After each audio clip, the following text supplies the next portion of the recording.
오늘 말씀의 제목은 어떻게 들을까 삼가라, 어떻게 들을까 삼가라 라는 제목으로 하나님 말씀 보겠습니다. 누가복음 8장으로 이제 넘어왔습니다. 누가복음 8장을 들어오면서 보니까 크게 7가지 사건이 나옵니다. 8장 안에 7가지 사건이 모여 있더라라는 거예요. 예수님이 4가지 밭에 대한 비유를 말씀하시고 그 비유를 설명하시는 부분, 그리고 등불을 등경 위에 두라라는 비유, 등경 비유, 그리고 예수님의 가족이 예수님을 찾아온 사건과 그리고 폭풍우를 잠잠케 하신 놀라운 사건, 그리고 거라사인의 지역에서 군대 귀신 들린 자를 고쳐주시는 사건과 회당장 야이로의 죽은 딸을 살리시는 사건, 그리고 그 소녀를 살리러 가시던 중에 12의 혈루증으로 고생하던 여인을 고쳐주신 사건, 이렇게 7가지 사건으로 구성되어 있습니다. 어떻습니까? 다른 장보다 아주 많은 사건들로 채워져 있죠. 종합선물 세트와 같은 8장입니다. 하나하나의 사건들만 가지고 한 주 한 주씩 설교를 하다 보면 8장으로만 거의 7주 이상, 2달 정도를 설교할 수 있게 되겠다 싶습니다. 여러분, 이러다가 예수님이 다시 이 땅에 오실 것 같아요. 그런데 하나하나의 사건을 각각 나누어서 보는 것도 중요하지만 이 사건들 속에서 보여주고자 하시는 그 하나님의 방향성, 그 맥락을 따라 볼 때 우리에게 보여주는, 그 맥락을 따라 보게 되면 보여질 수 있는 또 한 가지의 중요한 포인트가 있더라라는 겁니다. 그래서 오늘은 한 주 한 주씩 하나하나의 사건을 보는 것이 아니라 3가지 사건을 한꺼번에 보려고 합니다. 왜요? 어쨌든 예수님 오시기 전에 누가복음은 끝내야 될 거 아니에요. 그래서 오늘 설교는 3가지 사건을 한꺼번에 보겠습니다. 한숨 쉬지 마십시오. 길게 하지는 않을 겁니다. 예. 평소 한 가지 사건으로도 그렇게 길게 하는데, 예. 자, 오늘 비유는 씨 뿌리는 비유라고 합니다. 무슨 비유라고요? 씨 뿌리는 비유다라는 거예요. 이 비유가 4가지 밭에 대해서, 4가지 땅에 대해서 말씀하고 있는 것처럼 보입니다. 그 4가지 땅은 길가와 바위, 그리고 가시덤불, 그리고 좋은 땅, 이렇게 4가지 땅이죠. 이렇게 4가지 땅에 떨어진 씨가 어떻게 되는지를 비유로 예수님께서 말씀하십니다. 그러나 이 비유가 4가지 밭의 비유가 아니라 어떤 비유라 그랬어요? 그새 까먹으셨어요? 씨 뿌리는 비유라고 그랬잖아요. 무슨 비유요? 씨 뿌리는 비유다라고 했습니다. 왜 씨 뿌리는 비유라고 했을까? 그 이유는 이 같은 본문이 나오는 병행 본문인 마태복음 13장에 보면 예수님께서 직접 당신께서 이 비유를 가리켜 씨 뿌리는 비유를 들으라 라고 말씀하셨기 때문에 4가지 밭에 대한 비유가 아니라 씨 뿌리는 비유인 겁니다. 그러므로 우리가 이 비유를 볼 때 밭을 중심으로 보는 것보다 무엇을 중심으로 봐야 되냐면 씨를 중심으로 봐야 되는 것이다 라고 예수님께서 가이드해 주고 계신 겁니다. 그래서 오늘 씨를 중심으로 봐야 돼요. 여러분, 이 비유는 크게 길가에 떨어진 씨와 바위에 떨어진 씨, 그리고 가시덤불 사이에 떨어진 씨, 이 3군데 떨어진 씨가 다 말라 기운이 다하여 아무런 열매를 맺지 못한다라고 되어 있습니다. 그러나 좋은 땅에 떨어진 씨는 자라 100배의 열매를 맺게 된다라고 말씀하고 있습니다. 여러분 어떻습니까? 이 비유가 여러분들 듣기에 어렵습니까? 여러분들이 이 비유를 들을 때 길가에 떨어진 씨, 바위에 떨어진 씨, 가시덤불에 떨어진 씨, 좋은 땅에 떨어진 씨, 어떤 게 결실을 맺을까?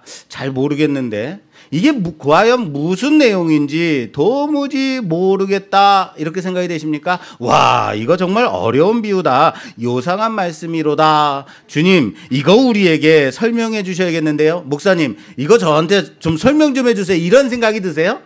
이런 마음이 드시나요? 아니면 여러분 지금 아무런 대답 없는 것처럼 아무런 생각이 없으신 건가요? 말씀에는 관심이 없고 이상하게 아까 1층에 올라오는데 쇠고기 냄새가 나는 것 같아. 여기 혹시 빠져 계신 거 아닙니까? 여러분, 누구라도 오늘 이 비유는 한 번 들으면 이런 말씀을 우리에게 주시려고 하는 거구나 라는 생각 충분히 되죠. 이해되는 말씀이다라는 거예요. 그런데 제자들은 9절에 보니까 제자들이 이 비유의 뜻을 물으니 이르시되 하나님 나라의 비밀을 아는 것이 너희에게는 허락되었으나 다른 사람에게는 비유로 하나니 이는 그들로 보아도 보지 못하게 들어도 깨닫지 못하게 하려 함이라 라고 말씀하시는 거예요. 보아도 보지 못하고 들어도 깨닫지 못하게 하기 위함이다 라고 말씀하시죠. 예수님께서 굳이 비유로 말씀하시는 이유가 있다라는 겁니다. 그럼 우린 예수님의 이 비유를 해석해 주신 이 해설을 따라서 이 비유를 함께 살펴봐야 되겠죠. 그죠? 자, 예수님께서 이 비유에 대해서 설명을 하십니다. 뭐라고 설명하시냐면, 얘들아, 씨는 하나님의 말씀이다 라고 말씀하세요. 따라서 합시다. 씨는 하나님의 말씀이다. 다 알고 있다고요? 알았어요. 좋아요. 자, 이 말씀이 땅인 사람의 마음에 뿌려지는 겁니다. 땅으로 비유된 사람들에게 떨어지게 되는데 열매를 맺는 땅은 좋은 땅. 그리고 열매를 맺는 땅은 어느 땅이라고요?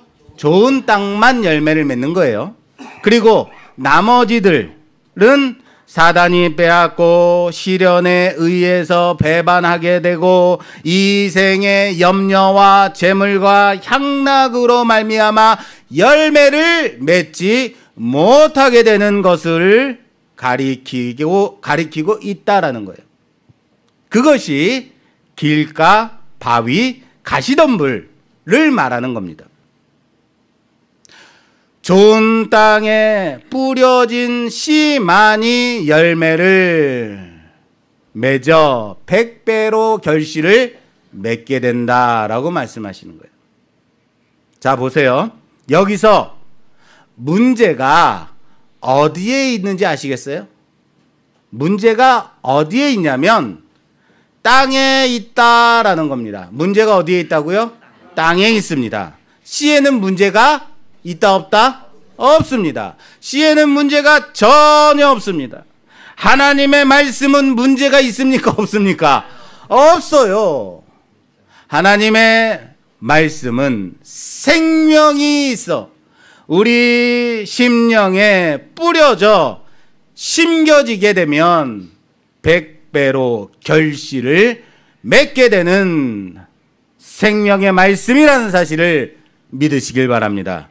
그러나 결실치 못한 땅이 있습니다.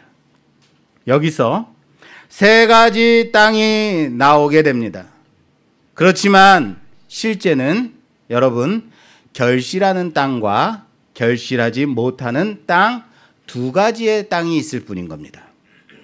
네 가지의 땅이 아닙니다. 두 가지의 땅입니다. 결실하는 땅과 결실하지 못하는 땅이에요. 자, 그럼 우린 여기서 어떠한 교훈을 얻게 되나요? 여러분들은 이 말씀을, 이 비유를 들으면서 예수님의 해석을 들으시면서 여러분들은 어떤 교훈을 얻으세요? 그래, 우리도 좋은 땅이 되자. 갈아엎어서 좋은 옥토와 같은 마음이 되자라고 다짐하면 되는 말씀일까요? 여러분들 마음을 옥토와 같은 마음으로 변화시키십시오. 이렇게 설교를 해야 될까요?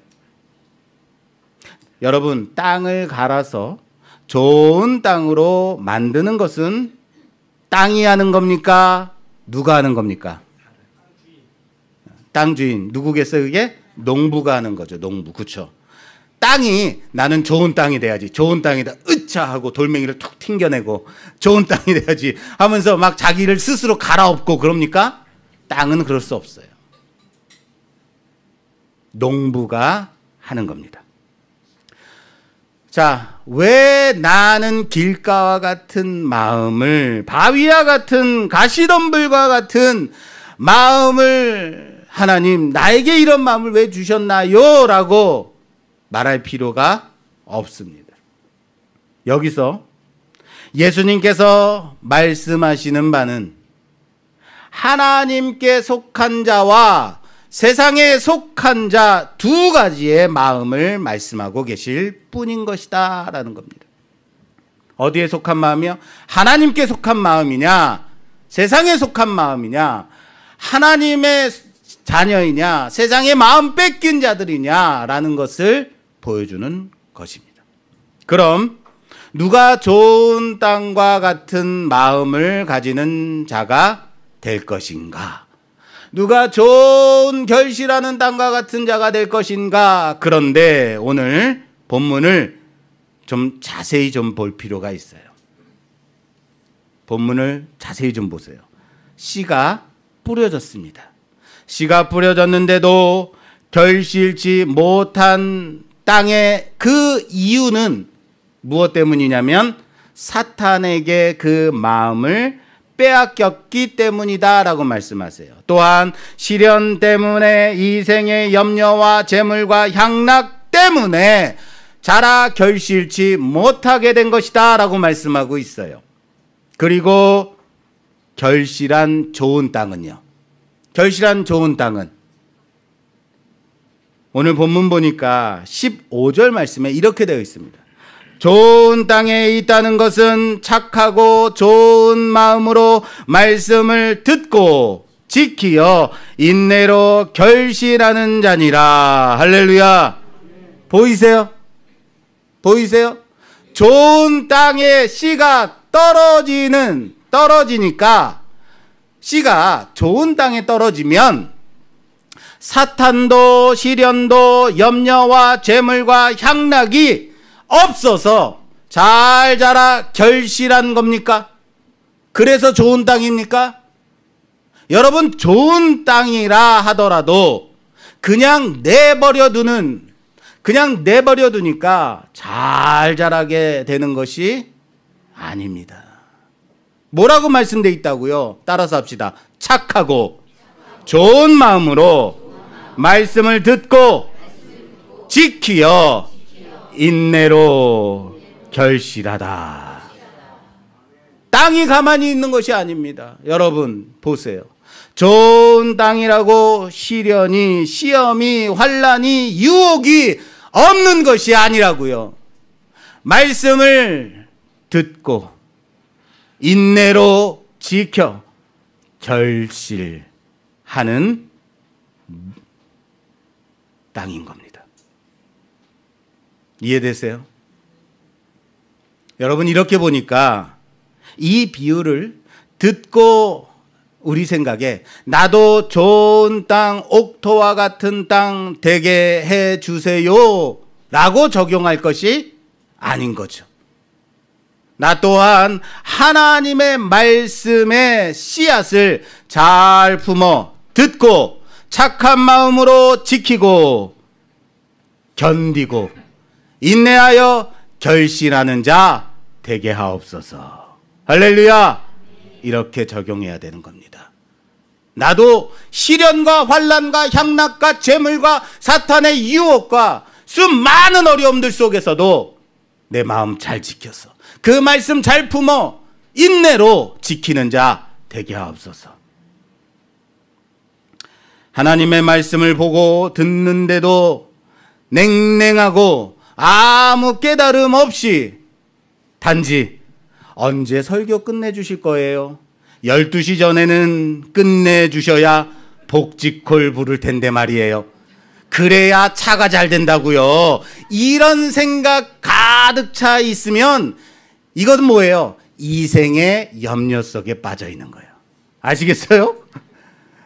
여러분, 예배 마치고 복지콜이 늦게 됐어요. 하나님, 왜 나한테 이런 시련 주시나요? 이게 아니라 복지콜이 늦게 되면 그만큼 성도들과 교제 나누라고, 내가 받은 은혜 연약한 성도들에게 나눠주라고, 성도가 남아있지 않고 끝까지 혼자 남았는데요, 목사하고 교제 나누라고 하나님이 주신 시간이라면요. 할렐루야 아닌가요? 그런데 여러분, 오늘 이 씨 뿌리는 비유가 어디하고 연결이 되어 있냐면 등불을 켜서 등경 위에 둔다라는 말씀으로 이어지고 있다라는 것이 누가복음 8장의 맥락을 이해하는 키워드인 거예요. 자, 씨 뿌리는 비유가 무엇과 연결이 되어 있냐면 등불 비유랑 연결이 되어 있어요. 말씀 볼게요. 16절에서 18절, 16절, 18절 말씀 봉독해 주세요. 누구든지 등불을 켜서 그릇으로 덮거나 평상 아래에 두지 아니하고 등경 위에 두나니 이는 들어가는 자들로 그 빛을 보게 하려 함이라. 숨은 것이 장차 드러나지 아니할 것인지 없고 감추인 것이 장차 알려지고 나타나지 않을 것이 없느니라. 아멘. 자, 누구든지 등불을 켜서 그릇으로 덮거나 평상 아래에 두지 않는다. 어디에 두어야 된다? 등경 위에 두어서 들어오는 모든 사람으로 보게 하는 것이 합당한 일이다라고 주님께서 말씀하세요. 몰라서 그랬나요? 다들 아는 얘기예요. 자, 그런데 씨 뿌리는 비유를 말씀하시다가 갑자기 주님께서 등불 비유를 말씀하심이, 예수님께서 이 말씀하셨다가 이거 빼먹었네 하고 저 말씀하시고 이 말씀하셨다가 저 말씀하시는 게 아닙니다.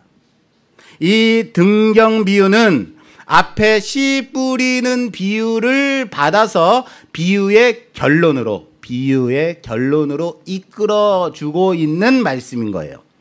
그래서 씨 뿌리는 비유를 등경 비유로 마무리를 져야 돼요. 보세요. 예수님은 왜 비유를 이 비유를 말씀하셨을까? 그냥 예수님이 비유를 말씀하시는 이유가 무엇일까? 그냥 오늘 이 비유를 말씀하실 때, 얘들아, 하나님의 말씀이 선포되는데 듣는 사람 중에는 사탄의 유혹에 넘어지고 시련에 넘어지고 이생의 염려와 재물과 향락에 마음을 빼앗겨 하나님의 말씀이 결실치 못하는 자들이 있다. 그러므로 너희는 착한 마음을 잘 지키고 인내로 견디어서 하나님의 말씀대로 살아가 결실하도록 하여라 라고 말씀하셔도 되죠. 그럼 바로 이거구나 라고 쏙 들어오죠. 물론 비유를 굳이 이렇게 말씀하셔도 되는 말씀을 비유로 말씀하신 이유가 앞전에 말씀하신 그들로 보아도 보지 못하고 들어도 듣지 못하게 하려 함이다 라는 말씀 때문일 겁니다. 그렇다면 비유의 기능이 단지 가리우게 하는, 깨닫지 못하게 하는 것에 있기 때문일까요? 다시요. 예수님께서 비유를 말씀하신 이유가 꼭꼭 숨겨두고 아무도 이해하지 못하도록 하는데 목적이 있기 때문일까요? 예수님께서 그렇게 말씀하셨으니까. 그런데 등경 비유를 보니까, 이어진 등경 비유를 보니까 주님은 비유에 대해서 완전히 반대되는 말씀을 하고 계시다라는 거예요. 보세요. 17절에 숨은 것이 장차 드러나지 아니할 것이 없고 감추인 것이 장차 알려지고 나타나지 않을 것이 없느니라 라고 말씀. 드러난대요, 드러나지 않는데요? 드러난대요. 자, 여기 숨은 것과 감추인 것이 있습니다. 여기 숨은 것과 감추인 것의 목적은 숨겨지는 데만, 감추어지는 데만 있는 것이 아닙니다. 자, 정신 바짝 차려야 돼요. 이제부터 복잡해져요. 잘 들으세요. 숨기는 것, 감추이는 것은 단지 숨기고 감추는 데 목적이 있는 것이 아니라고요. 어디에 목적이 있어요? 어디에요? 드러나는데, 알려지고 나타나는데 숨기고 감추는 목적이 있다라고 말씀하고 계신 거예요. 이렇게 생각될 수 있죠. 아, 숨겼으면 못 찾게 해야지. 감추었으면 아무도 못 찾아내게, 못 알아내게 꼭꼭 감추어야지 라고 생각될 수 있죠. 그죠? 그런데 숨기고 감추는 것이 그 목적이 아니라 드러나고 알려지고 나타내는데 그 목적이 있다라고 말씀하시는 비유가 등경 비유예요. 마치 등불을 환하게 밝혀서 등경 위에 두어서 들어가는 모든 사람들로 환하게 보게 하는 것처럼 말이다 라고 말씀하세요. 이게 무슨 말인가 지금 여러분들의 표정이 그래서요 그거 같아요. 이런 겁니다. 여러분들 어렸을 때 숨바꼭질들 많이 해보셨죠? 예, 숨바꼭질들 많이 했는데 꼭꼭 숨어라 머리카락 보인다 하고 이제 술래가 딱 눈을 감고 딱 뜨면 다들 이리저리 흩어져서 숨죠. 저도 숨바꼭질 많이 했다고요. 어느 날 제가 숨었단 말이에요. 숨었는데 술래가 나를 못 찾아요. 애들도 나를 못 찾아요. 너무 멀리 가서 숨었어요. 아무도 날 찾아오지 않는 거예요. 한참 숨었다가 나왔죠? 한참 후에 나왔는데 다들 갔어요. 집에 가고 아무도 없는 거예요. 그때 저는 알았습니다. 뭘요? 숨바꼭질은 꼭꼭 숨는 게 아니라 찾는 게 재미구나. 할렐루야. 아, 여기 할렐루야 아닌가요? 아무도 못 찾게 숨어버리면 재미가 있다 없다? 없다라는 거예요. 이해되시죠? 아, 말씀은 말씀으로 이해를 해야 되는데 이스라엘의 농경 방식이 씨앗을 흩뿌리는 방식이라고 합니다. 씨앗을 딱 잡아서 쫙쫙 하고 뿌려대는 농경 흩뿌리기 방식이라고 해요. 그래서 씨앗을 이리저리 흩뿌리다가 보면 길가에도 떨어지고 바위 위에도 떨어지고 가시덤불에도 좋은 땅에도 떨어지게 되는 것이라고 합니다. 오늘 비유처럼 말입니다. 그리고 바람이 불고 비가 내리고 그렇게 하다 보면 씨앗이 흙 속으로 파묻혀 숨겨 들어가고 그 속에서 썩어 뿌리가 나고 자라게 되는 방식이다라고 합니다. 우리나라 농사 방식은 어떻습니까? 씨앗 하나하나를 어떻게 해요? 구멍을 파서 그 안에 넣어서 심는 방식이죠. 이렇게 보면 여러분 어떻습니까?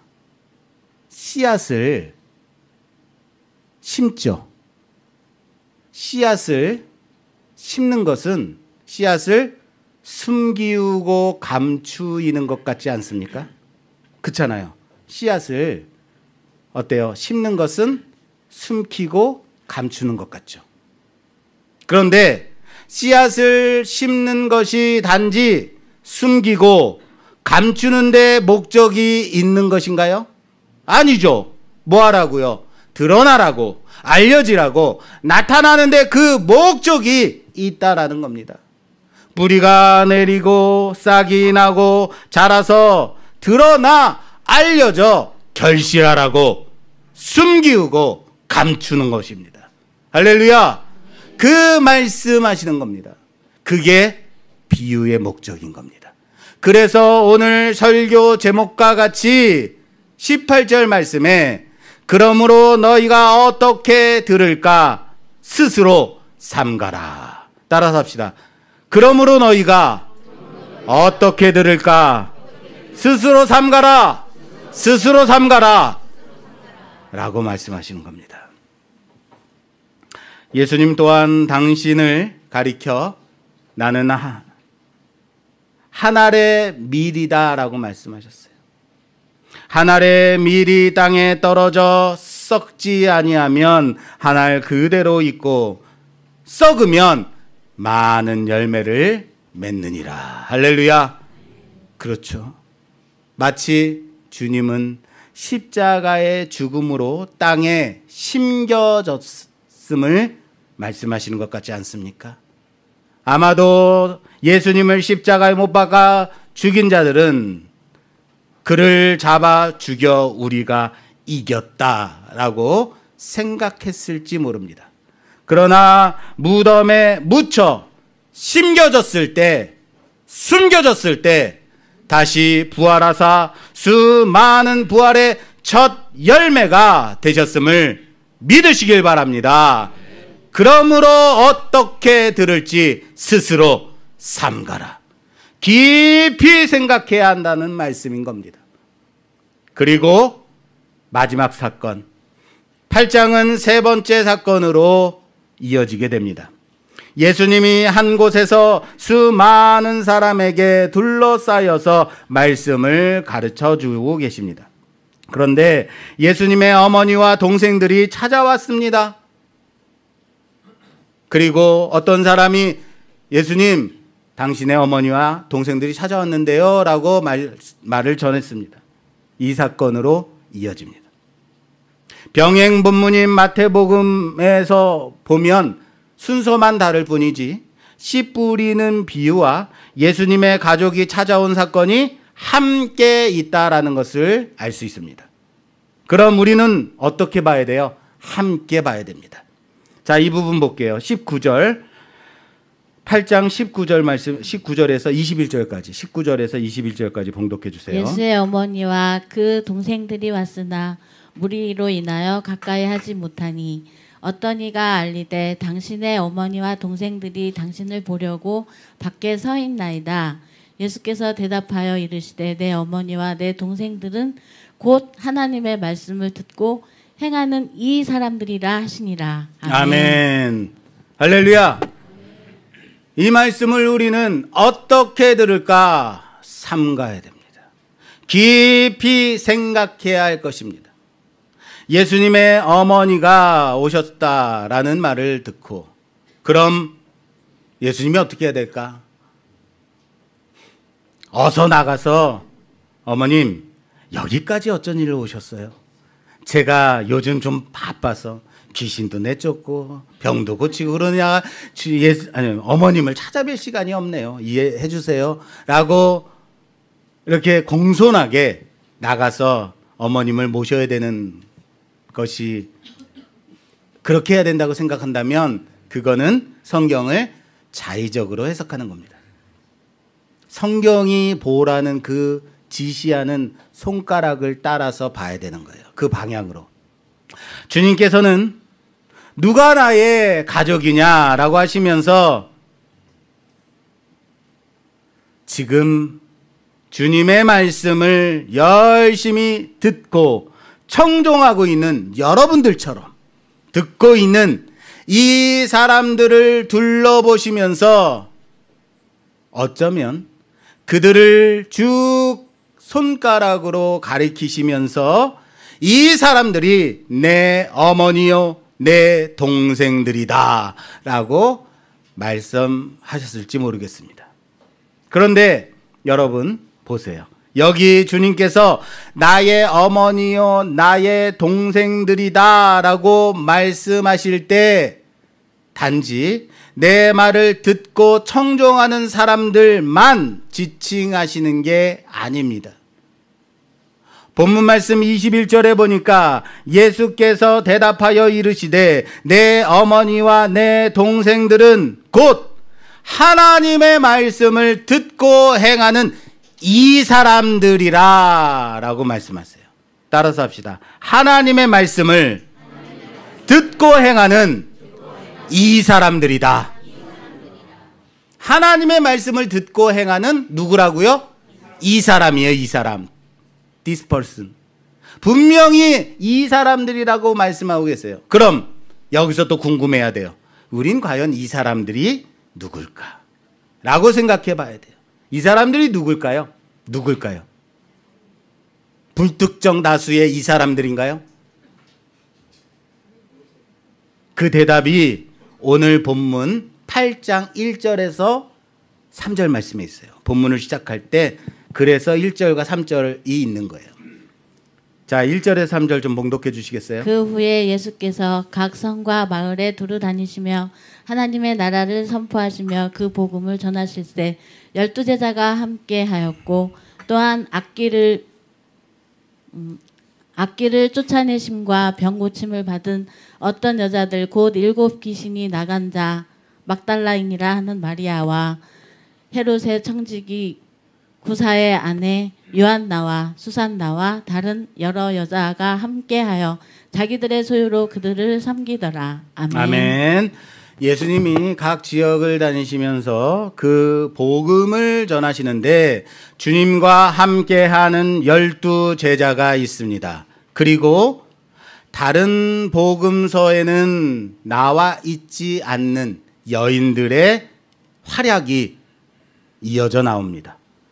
7 귀신 들렸다가 고침받은 막달라인 마리아, 헤롯의 청지기 구사의 아내 요한나, 수산나와 다른 여러 여자가 함께 하며 자신들의 소유로 주님과 제자들을 섬겼다라고 말씀하고 있습니다. 당시 여인들은 남자들과 함께 여행을 다니거나 함께 모르는 사람들과 다니기 어려운 때를 생각해 볼 때 그럼에도 불구하고 자신들의 소유로 예수님의 제자들과 예수님을 섬겼다는 겁니다. 성경은 여인들의 이름을 굳이 밝히지 않습니다. 그럼에도 여인들의 이름을 지금 이렇게 밝히고 있다라는 것은 매우 중요하게 여기고 있다라는 것이에요. 게다가 예수님과 12제자 그리고 이 여인들인 겁니다. 아시겠어요? 이 여인들은 자신들의 소유로 예수님과 제자들을 섬기는 자들인 것입니다. 아시겠어요? 무슨 말인지? 예수님이 누가 나의 어머니며 동생들이냐라고 하시면서 이 자리를 가득 채우고 있는 사람들을 바라보십니다. 그리고는 내 어머니와 내 동생들은 곧 하나님의 말씀을 듣고 행하는 이 사람들이다 라고 말씀하시는 거예요. 하나님의 말씀을 듣고 행하는 이 사람들이에요. 하나님의 말씀만 듣는 것으로 끝나는 게 아닙니다. 듣고 행하는 이 사람들인 겁니다. 오늘 씨 뿌리는 비유로 생각해 볼까요? 씨 뿌리는 비유에서 하나님의 말씀은 뿌려졌습니다. 그러나 결실하는 땅이 있습니다. 결실치 못하는 땅도 있습니다. 그러나 그 차이가 좋은 땅과 나쁜 땅만이 아닌 것처럼 우리로 적용해 보자면 사탄의 유혹과 시련과 재물과 향락에 넘어져 하나님의 말씀이 자라지 못하고 결실치 못하는 자들의 마음을 말씀하시고 계신 겁니다. 좋은 땅은요. 좋은 땅이라고 하는 것은 이러한 유혹과 시련과 향락 이런 것들이 없는 마음이 아니라 그럼에도 지키고 인내하여 결실하는 자들의 마음을 가리키는 겁니다. 다른 말로 할까요? 씨앗에는 아무런 문제가 없습니다. 하나님의 말씀은 누구에게나 똑같이 선포되어집니다. 오늘 제가 여러분들에게 이 말씀을 선포하는 것처럼 말입니다. 잘 들으라고 목소리도 키우고 마이크도 크게 해서 다 듣도록 뿌리고 있습니다. 그러나 누군가는 그 말씀으로 인하여서 생명을 얻고, 누군가는 이 생의 유혹과 시련과 염려와 향락으로 말미암아 그 말씀 다 빼앗기더라라는 겁니다. 왜 이렇게 머리 복잡하게 비유를 들어서 말씀하고 계시다고요? 숨기는 것이 목적이 아니라는 겁니다. 드러남, 발견됨, 거기에 목적이 있다라고 말씀하십니다. 그러므로 사랑하는 여러분, 어떻게 들어야 할지 삼가십시오. 듣는 것에 조심하십시오. 말씀하고 그렇게 말씀하고 계신 겁니다. 주님의 말씀을 아주 가까이서 제자로 따라다니며 듣고 배우는 제자들이 있습니다. 그리고 여기 제자들과 함께 예수님의 말씀을 듣고 섬기는 여인들도 있습니다. 여기 하나님의 말씀이 생명의 씨앗이 되어 온 천하에 뿌려지고 선포되고 있습니다. 어떤 마음은 그냥 숨겨지고 묻혀짐으로 끝나기도 합니다. 그러나 다른 마음의 씨앗은 참고 지키고 인내함으로 100배의 결실을 맺고 있더라라는 겁니다. 오늘 들은 이 말씀 듣고 여러분 아멘으로 끝내려 하지 마십시오. 누구든지 있는 자는 받겠고 없는 자는 그 있는 줄로 아는 것까지도 빼앗기리라 라고 말씀하심 같이 듣고 지키고 섬기고 행하여 생명의 결실로 맺어가는 우리 모두가 되기를 주님의 이름으로 부탁합니다. 그래, 내 말을 듣고 행하는 너희가 과연 내 형제들, 내 가족들이다 라고 말씀하시는 예수님의 칭찬 가운데 듣고 행하는, 지키는, 섬기는 우리가 되기를 주님의 이름으로 부탁합니다. 사랑하는 여러분, 하나님의 말씀은 이미 선포되었습니다. 이젠 듣고 지키는 자 되십시오. 이젠 듣고 인내하는 자 되십시오. 듣고 행하는 자 되십시오. 이제는 지켜서 섬기는 자 되십시오. 내 마음밭 안 좋다고 땅 핑계대지 마시라고요. 그 땅이 좋은 땅 된 것은 그 마음 지켰기 때문입니다. 인내했기 때문입니다. 행했기 때문인 것입니다. 그리고 그렇게 심겨진 하나님의 말씀의 씨앗이 그 숨겨진 것이 드러나게 될 것입니다. 그날에 듣는 채 하던 사람이 내 안에 있는 줄로 생각했지만 있는 것마저 다 빼앗기고 말 그날이 드러날 것입니다. 듣고 지키고 행하고 순종하는 사람은 더욱 받아 충만히 누리는 자가 될 것임을 믿고 섬기고 행하는 우리 모두가 되기를 주님의 이름으로 축원합니다. 축원합니다.